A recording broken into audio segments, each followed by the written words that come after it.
It was a quiet suburban street, lined with identical houses boasting perfectly trimmed hedges and uniform lawns.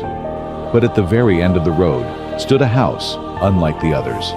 Its paint peeled in jagged strips, the windows were perpetually shuttered, and the garden was a wild tangle of weeds and untamed roses. To the neighborhood kids, it was the haunted house, and its sole occupant, Mr. Harrison, was the ghost. Ethan, a curious 12-year-old with a knack for adventure, had heard all the stories. Some kids claimed Mr. Harrison was a witch. Others said he had lost his family in a fire and lived with their ghosts. Ethan didn't believe any of it, but he couldn't deny the air of mystery that surrounded the man.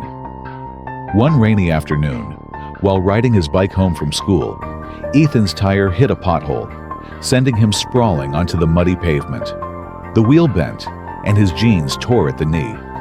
As he examined his scraped palms, a raspy voice called out from the shadows. "You're bleeding." Ethan's head snapped up. There, standing at the gate of the eerie house, was Mr. Harrison. The man was tall and thin, his face weathered like old leather. His silver hair was wild, and his clothes hung loosely on his frame, as though they'd belonged to someone bigger. He held a paintbrush in one hand, and streaks of color smudged his fingers. Ethan froze.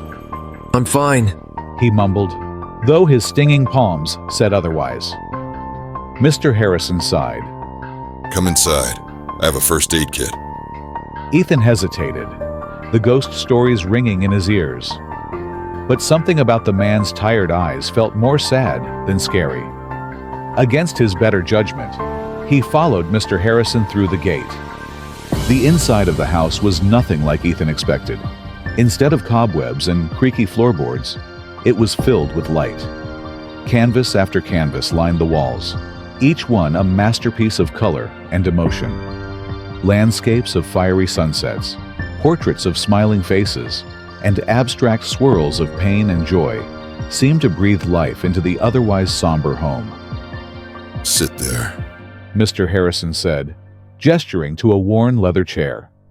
He rummaged through a cabinet and returned with a bottle of antiseptic and bandages. As he cleaned Ethan's scrapes, the boy's eyes wandered back to the paintings. "Did you make all these?" he asked. Mr. Harrison nodded. "Every one of them." Ethan pointed to a portrait of a woman with golden hair and a radiant smile. "Who's that?" The man's hand froze midair, his face clouded, and for a moment, Ethan thought he'd crossed a line. Then, Mr. Harrison sighed and set the antiseptic aside. "That was my wife, Elizabeth."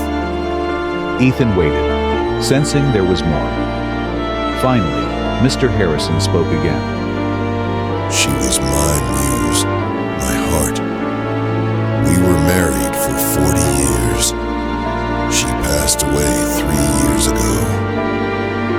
Ethan's throat tightened. "I'm sorry." Mr. Harrison shrugged, but his eyes glistened. "It's the way of life. But when she left, the world lost its color. I've tried to bring it back through painting, but it's not the same." Ethan looked around at the vibrant canvases. "They're beautiful. She'd be proud." A ghost of a smile tugged at Mr. Harrison's lips. "You think so?" From that day on, Ethan visited Mr. Harrison's house every afternoon. The man taught him how to paint, guiding his small hands with surprising patience. In return, Ethan shared stories of his school adventures and his dreams of becoming an astronaut. Slowly, the house that had once been a symbol of loneliness became a haven for creativity and laughter. But not everyone approved. Ethan's mother, Susan, was wary of his new friendship. "I don't like you spending so much time here," she said one evening as they sat at the dinner table. "You don't know him. He's a stranger." "He's not a stranger," Ethan argued. "He's my friend, and he's really nice. You'd like him if you gave him a chance." Susan pursed her lips. "I'll think about it." A week later, Susan's curiosity got the better of her. She decided to accompany Ethan to Mr. Harrison's house. As they stepped inside, her skepticism melted away. The art took her breath away, and the sight of her son and the elderly man laughing over a shared canvas warmed her heart. Mr. Harrison greeted her with a polite nod. You must be Ethan's mother. Susan smiled hesitantly. Yes. I wanted to see what all the fuss was about. By the time they left, Susan was convinced. He's a good man. She admitted. Lonely, but kind. I can see why you like him. As the months passed, Ethan's visits became the highlight of Mr. Harrison's days. Together, they created a mural on the side of his house, transforming the peeling paint into a vibrant masterpiece that depicted the neighborhood's history. The mural became a local sensation. Neighbors who had once whispered rumors about Mr. Harrison now stopped to admire the art and chat with the man they'd so long avoided. The house at the end of the street, once a symbol of sadness, became a beacon of community and connection. On the day the mural was completed, Mr. Harrison invited the whole neighborhood for a small celebration. He stood beside Ethan, looking at the colorful wall with pride. You brought the color back into my life, kid. He said quietly. Ethan grinned. You did most of the work. Mr. Harrison chuckled. Maybe. But you reminded me why it's worth it.